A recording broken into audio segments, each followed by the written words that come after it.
آج ہم سر محمد اقبال کی ایک بہت ہی اہم تصنیف پر بات کرنے جا رہے ہیں، the reconstruction of religious thought in Islam. جی، یہ دراصل 1930 کی دہائی کے کچھ لیکچرز ہیں، لیکن کمال یہ ہے کہ لگتا ہے جیسے آج کے دور کے لیے لکھے گئے ہوں۔ بالکل۔ اور اس کتاب کا مقصد صرف آپ کہیں کہ پرانی باتوں کو دہرانا نہیں تھا۔ نہیں، بالکل نہیں۔ اقبال ایک بہت بڑا چیلنج لے رہے تھے۔ وہ کہہ رہے تھے کہ اسلامی فکر کو جدید سائنس اور فلسفے کے ساتھ دوبارہ جوڑنے کا وقت آ گیا ہے، اس سے بھاگنے کا نہیں۔ اور میرے خیال میں اقبال کا پورا منصوبہ ایک بہت بڑے خیال کے گرد گھومتا ہے کہ ہر چیز کو ایک جامد یعنی رکی ہوئی چیز سمجھنے کے بجائے اسے ایک زندہ، متحرک اور مسلسل حرکت میں رہنے والی حقیقت کے طور پر دیکھا جائے۔ یہ بہترین نقطہ ہے۔ یہی وہ اینک ہے جس سے اس کتاب کو دیکھنا چاہیے۔ یہ جامد سے متحرک کی طرف ایک سفر ہے۔ تو آئیے اسی سفر پر چلتے ہیں۔ پہلا سوال تو یہی ہے کہ اقبال کو اس تشکیل نو کی ضرورت ہی کیوں محسوس ہوئی؟ جی، وہ دیباچے میں ہی کہتے ہیں کہ جدید انسان مذہبی تجربے کو جذب کرنے کی صلاحیت کھو بیٹھا ہے، اور یہ کہ قرآن عمل پر زور دیتا ہے، خیال پر نہیں۔ یہ بہت گہری بات ہے۔ دیکھیں، اقبال ایک تشخیص کر رہے تھے۔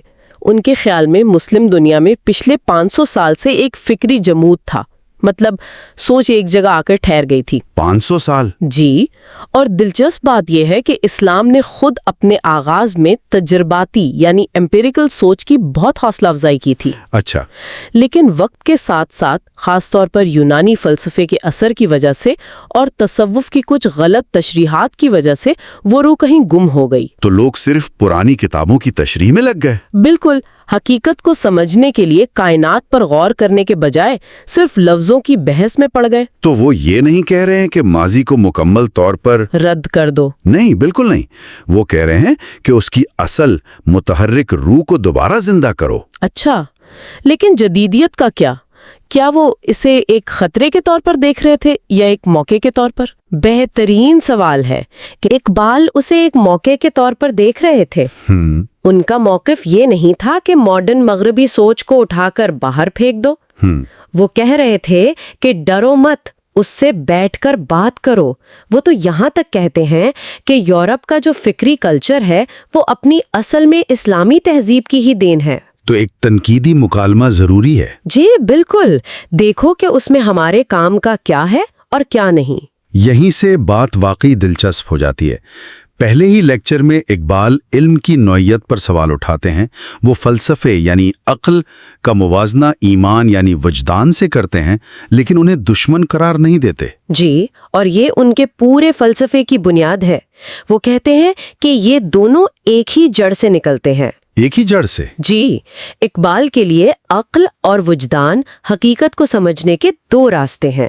عقل چیزوں کو توڑ کر، تجزیہ کر کے ٹکڑوں میں سمجھتی ہے، ٹھیک، جبکہ وجدان وہ پوری حقیقت کو ایک ہی جھلک میں ایک وحدت کے طور پر محسوس کرتا ہے۔ تو وہ ایک دوسرے کے مخالف نہیں ہیں، بلکہ ایک دوسرے کو مکمل کرتے ہیں۔ بالکل، ایک کے بغیر دوسرا ادھورا ہے۔ لیکن تاریخ میں تو بڑے بڑے نام ہیں جنہوں نے ان دونوں کو الگ کیا، جیسے غزالی اور کانٹ کا ذکر آتا ہے۔ جی، اور یہ بہت اہم نقطہ ہے۔ اقبال کے خیال میں غزالی اور کانٹ جیسے عظیم مفکرین نے نادانستہ طور پر ان دونوں کے درمیان ایک دیوار کھڑی کر دی۔ کیسے؟ امام غزالی نے جب عقل کو بے بس پایا تو وہ مکمل طور پر صوفیانہ تجربے میں چلے گئے، اور دوسری طرف کانٹ نے خالص عقل کی حدود اتنی سختی سے متعین کر دی کہ اس سے آگے کچھ جاننا ناممکن قرار دے دیا۔ اچھا، تو اس تقسیم سے نقصان ہوا؟ بہت زیادہ۔ اقبال کہتے ہیں کہ اس سے یا تو ایسی عقل پیدا ہوئی جس میں روح نہیں، یا پھر ایسا ایمان پیدا ہوا جس میں سوچ اور فکر نہیں۔ دونوں ہی جامد حالتیں ہیں۔ تو اقبال ان دونوں کے درمیان ایک پل بنانا چاہتے ہیں۔ جی، ایک متحرک تعلق قائم کرنا چاہتی ہیں، اور اس کے لیے وہ قرآن کی طرف لوٹتی ہیں۔ اچھا، اور قرآن کا انداز یونانی فلسفے سے مختلف ہے؟ بہت الگ ہے۔ یونانی فلسفہ زیادہ تر اندر کی دنیا میں غرق رہتا ہے، لیکن قرآن بار بار باہر کی دنیا کی طرف متوجہ کرتا ہے۔ جیسے وہ آیات ہے نا کہ کیا تم اونٹ کو نہیں دیکھتے؟ بالکل، کہ وہ کیسے بنایا گیا،